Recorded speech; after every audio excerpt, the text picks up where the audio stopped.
Hey guys, you're watching Mia's new pair of glasses, and today's topic is going to be a little bit controversial, but we're going to talk about the truth about smoking and tobacco and whether the claims that smoking is as bad for our health as we've been told are accurate and true or not. And the reason I wanted to cover this is because the longer that I delve into the deceptions, the more I question everything I've been taught my entire life by the establishment. And the reason that this threw up red flags for me is because there's been such a concerted and expensive effort since about 1964 by the establishment to convince us that smoking is the cause for illnesses that plague us today, like lung cancer and heart disease. And so there's a few things that I want to establish just to set the stage for this discussion. And number one is that it takes money to fund research. So where does that money come from? It comes from corporations, aka the government. So all science that is widely accepted is funded by and filtered through these organizations of the government. So it can make it very, very difficult to get any kind of truth on any matter where scientific evidence is required, which is why they have done everything possible to get a monopoly on scientific research, studies, and organizations. So the big ones, the main offenders, the gatekeepers of the information that I'm speaking of are the American Medical Association, the CDC, and the FDA. These are all organizations that have released fraudulent information over the years to deceive the public. They aren't the altruistic organizations they would like to have us believe. They are not out for the public good. They are not out for our protection. And they have proven that time and time again by allowing harmful chemicals into the things that we consume or put onto our bodies under the deception that these things are safe. So some of the topics that I've covered to show this are how sunscreen actually causes cancer, the chemicals that are allowed into canned goods such as BPA, which is an estrogen-like hormone, prepackaged meats, baby powder causing cancer, and items like Heinz ketchup containing mercury, which is a powerful neurotoxin. We also have water being fluorinated over the years, which has been shown to create a more docile, agreeable public. So these organizations are clearly deceptive.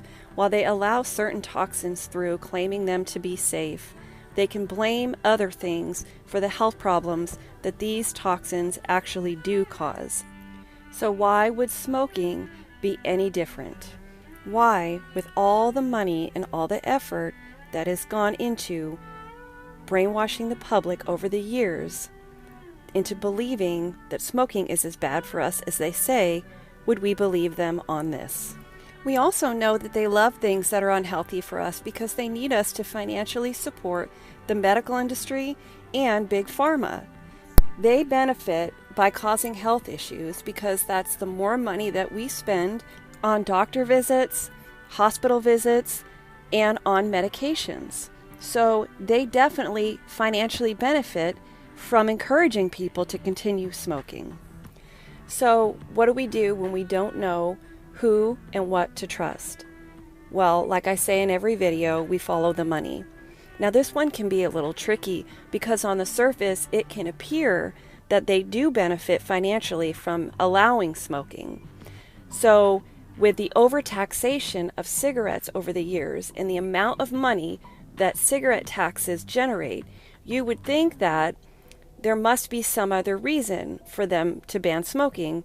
Say, for example, that it actually does cause health effects. But when you go back to the first things we talked about, which is that they are not altruistic and they are not out to protect us, then you know that that cancels that theory. So now let's talk about brainwashing and the mind control.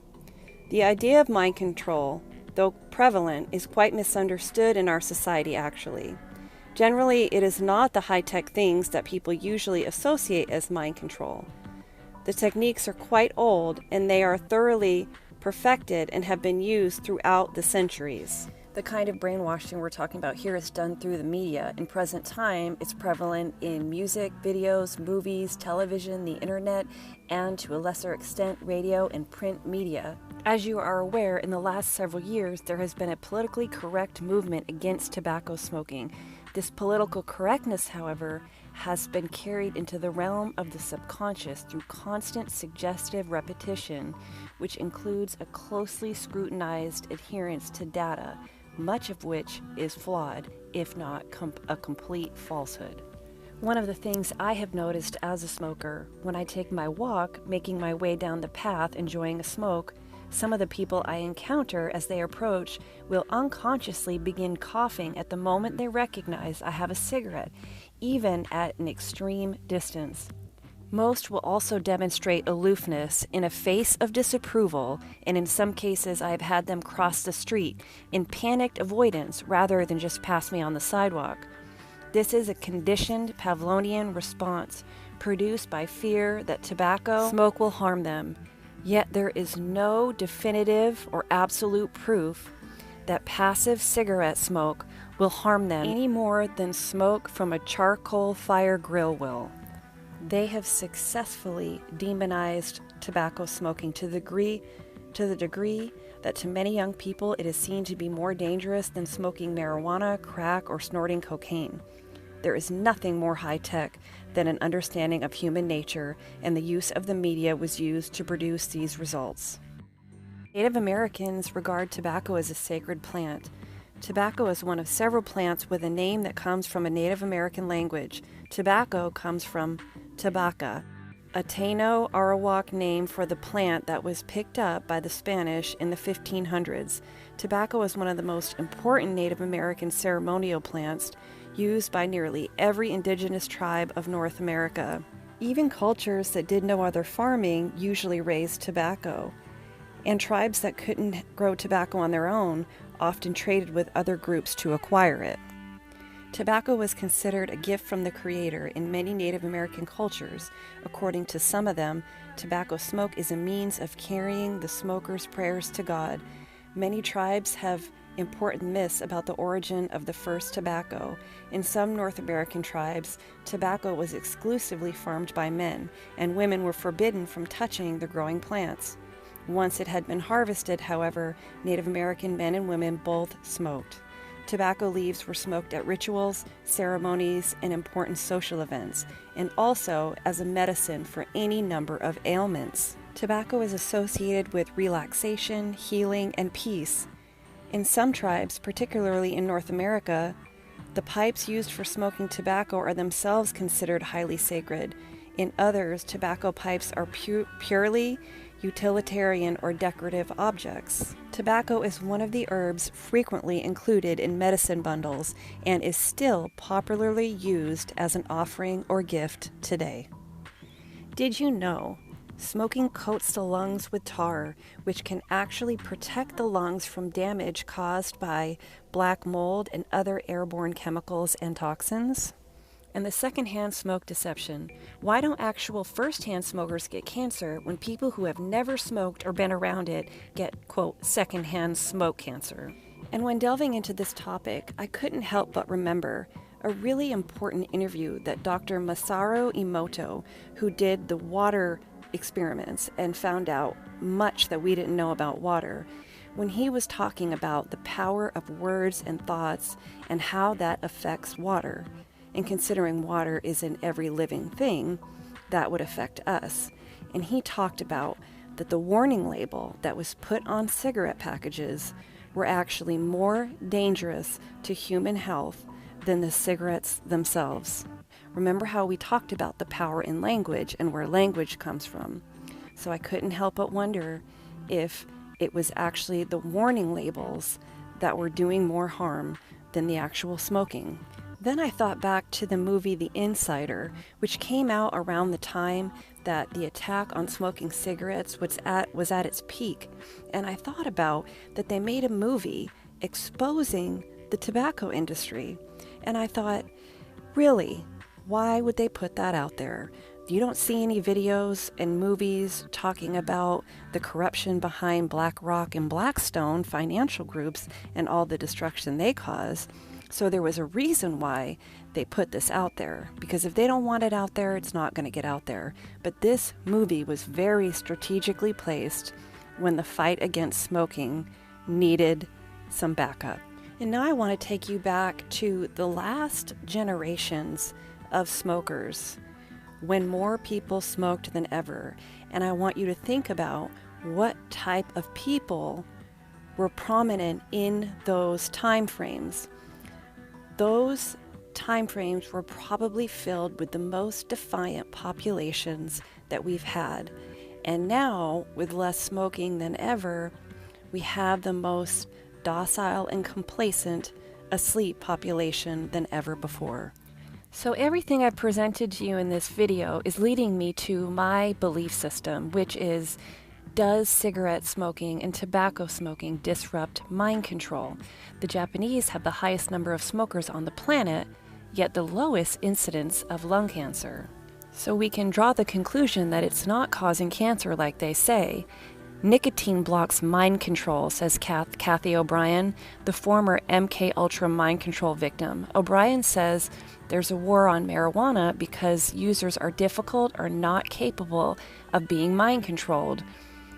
So is that the reason that they are trying to rid the country of tobacco smokers? But some of you are going to ask, Mia, you said follow the money. So how does this prove that they benefit financially, considering all the money they're able to make off of smoking and the health effects? Well, it is about the money. Like I said, a more accepting, docile, and moldable population they have, the more they can profit off them, the more susceptible they are to the subconscious brainwashing, and the more things people will buy and the more money people will spend. The more awake and the more defiant, the more resistant they will be to falling for the financial traps of the system. And let's talk about the movie The Matrix, which is a conspiracy theorist cult classic. I thought an interesting point that this movie made, as all movies have clues as to the truth, is they made a point to make the Oracle a smoker. She smoked in every scene that she was in. So was the fact that they placed smoking in the Matrix a clue that tells us that tobacco smokers are the ones that are going to be most free in the mind? And are they going to be the most connected to the earth? If we combine what we know about the Native Americans and what they believe about tobacco and how connected they are to nature and the earth, is that something that the establishment is trying to prevent? One thing I know for sure is I don't believe what they tell us about smoking. And I think that regardless of whether you smoke or not, it should not be condemned and brought to people as a moral issue. It's not a moral issue, it's a choice. Whether you smoke or not, it's up to you. But the insanity of the fear that has been created around smoking is absolutely ridiculous. And I encourage you to really think about this topic and make up your own mind about what you believe. But everything in this world is inverted. So that's all I have for you guys today. Everybody stay safe, be good to one another, and as always, God bless.